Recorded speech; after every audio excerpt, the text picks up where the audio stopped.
एक जमाना था जब दुनिया को लगता था कि पृथ्वी इस ब्रह्मांड का सेंटर यानी केंद्र बिंदु है और सूरज और तारे इसके आसपास घूमते हैं। वैसे आज ये बात बहुत अजीब लगती है, मगर आपको अगर सच और झूठ में फर्क न पता हो तो इसे मान लेने में ही हम इंसानों को खुशी मिलती है। प्राचीन समय में भी ये सोच पुरानी धारणाओं और मान्यताओं पर आधारित थी, लेकिन साइंस यानी विज्ञान इस मान्यताओं को नहीं मानता। उसे चाहिए प्रूफ, और वो केवल साइंटिस्ट यानी वैज्ञानिक ही दे सकते थे। इन्हीं खोखली मान्यताओं को गिराने का काम किया एक ऐसे ही साइंटिस्ट ने जिसे हम निकोलस कोपरनिकस के नाम से जानते हैं। उन्होंने दुनिया की इस पुरानी सोच को झटका दिया और एक नए नजरिए की रोशनी दिखाई।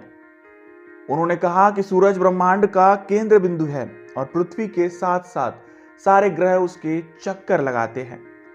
कोपरनिकस की हेलियोसेंट्रिक थ्योरी ने न सिर्फ एस्ट्रोनॉमी का दृश्य बदला बल्कि इंसानी सोच को एक नए आयाम तक पहुंचाया। तो चलिए जानते हैं कोपरनिकस की इस जर्नी को इन डिटेल में। निकोलस कोपरनिकस का जन्म 19 फरवरी 1474 को टोरंटो में हुआ था, जो नॉर्थ सेंट्रल पोलैंड में विस्टुला रिवर के किनारे स्थित एक क्षेत्र है। डॉक्टर का बेटा डॉक्टर बनता है, एक्टर का एक्टर और व्यापारी का व्यापारी। मगर साइंटिस्ट के मामले में ऐसा कुछ भी नहीं होता। ये कोई खानदानी दुकान नहीं है। साइंटिस्ट बनना हो तो अपने बलबूते पर बनना पड़ता है। कोपरनिकस एक समृद्ध व्यापारी परिवार में पैदा हुए थे, इसलिए सभी चाहते थे कि वे भी अपने खानदान की तरह ही व्यापार में तरक्की करें। लेकिन कोपरनिकस क्या चाहते थे ये शायद उन्हें भी उस वक्त पता नहीं होगा। खैर, उनके पिता की हुई अचानक मौत के बाद उनके चाचा ने कोपरनिकस की सारी पढ़ाई की जिम्मेदारी ले ली।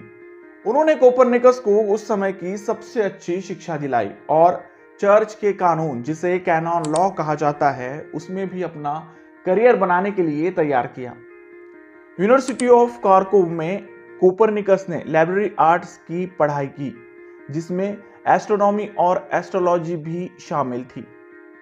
ये वो समय था जब बच्चों को उच्च शिक्षा के लिए इटली भेजा जाता।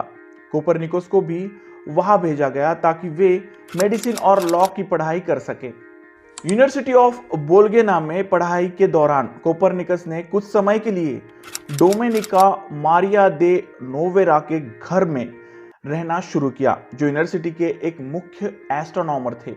ये वो दौर था जब एस्ट्रोनॉमी यानी खगोल विज्ञान और एस्ट्रोलॉजी यानी ज्योतिष शास्त्र एक दूसरे से जुड़े होते थे, या यूं कहे तो दोनों को बराबर महत्व दिया जाता था। नोरवारा का काम था बोल्गाना के लिए एस्ट्रोलॉजिकल प्रेडिक्शंस बनाना, जो उस समय एक महत्वपूर्ण जिम्मेदारी मानी जाती। कोपरनिकस भी कभी कभी नोरवारा की एस्ट्रोनॉमिकल ऑब्जर्वेशन में उनका साथ देते थे। नोरवारा ने उन्हें एस्ट्रोलॉजी और पोटोलॉमिक सिस्टम के कुछ एस्पेक्ट्स पर हो रहे आलोचना के बारे में जानकारी दी थी। पोटोलॉमिक सिस्टम ये वही सिस्टम थी जिससे ये कहा जाता था कि पृथ्वी इस पूरे ब्रह्मांड का केंद्र बिंदु है और सारे ग्रह और तारे इसके चक्कर काटते हैं, इंक्लूडिंग सन। इसके बाद कोपरनिकस ने यूनिवर्सिटी ऑफ पैडुआ में अध्ययन किया और 1503 में यूनिवर्सिटी ऑफ फेरारे से कैनन लॉ में डॉक्टरेट प्राप्त की। पोलैंड लौटने के बाद वो एक चर्च एडमिनिस्ट्रेटर और डॉक्टर के रूप में काम करने लगे। अपने खाली समय में कोपरनिकस एस्ट्रोनॉमिकल एक्सपेरिमेंट कर रहे थे। 1514 आते आते उन्हें सोसाइटी में एक इंटेलेक्चुअल मैथमेटिशियन, डॉक्टर और एक एस्ट्रोनॉमर के रूप में देखा जाने लगा। साथ ही साथ चर्च के प्रीस्ट भी उन्हें जूलियन कैलेंडर को सुधारने के बारे में कंसल्ट करने लगे।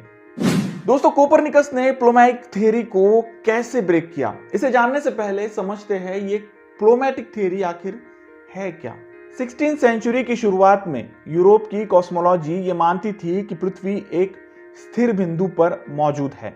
इसके आसपास घूमते हुए कई सेंट्रिक स्फीयर्स हैं, जिनमें सूरज, चांद, जाने हुए ग्रह और तारे शामिल है। प्राचीन समय में दार्शनिक ये मानते थे कि आसमान का शेप सर्कुलर है, लेकिन ये सोच उन एस्ट्रोनॉमर के लिए परेशानी का काम बनी जो ग्रहों की अजीब गतिविधियों को दर्ज करते थे। ये बाहरी ग्रह कभी पृथ्वी के ऑर्बिट में रुकते हुए आसमान में पीछे की ओर चलते, ऐसे में पृथ्वी का सेंटर में होने वाली थ्योरी मेल नहीं खाती थी। वैसे इसे कहने में और साबित करने में जमीन आसमान का फर्क होता है, जिसे कोपरनिकस ने दूर किया। 1508 से 1514 के बीच कोपरनिकस ने एक छोटी सी एस्ट्रोनॉमिकल ट्रीटी लिखी, जिसे कॉमेंट्रियल या लिटिल कॉमेंट्री कहा जाता है। इस थ्योरी में उन्होंने कुछ एविडेंस देकर यह साबित करने की कोशिश की थी कि इन रियलिटी पृथ्वी सेंट्रिक नहीं है, बल्कि सूरज सेंट्रिक है और बाकी सभी ग्रह इंक्लूडिंग अवर अर्थ उसके चक्कर काटते हैं। उन्होंने अपनी इस न्यूली इन्वेंटेड थ्योरी को नाम दिया हेलियोसेंट्रिक थ्योरी।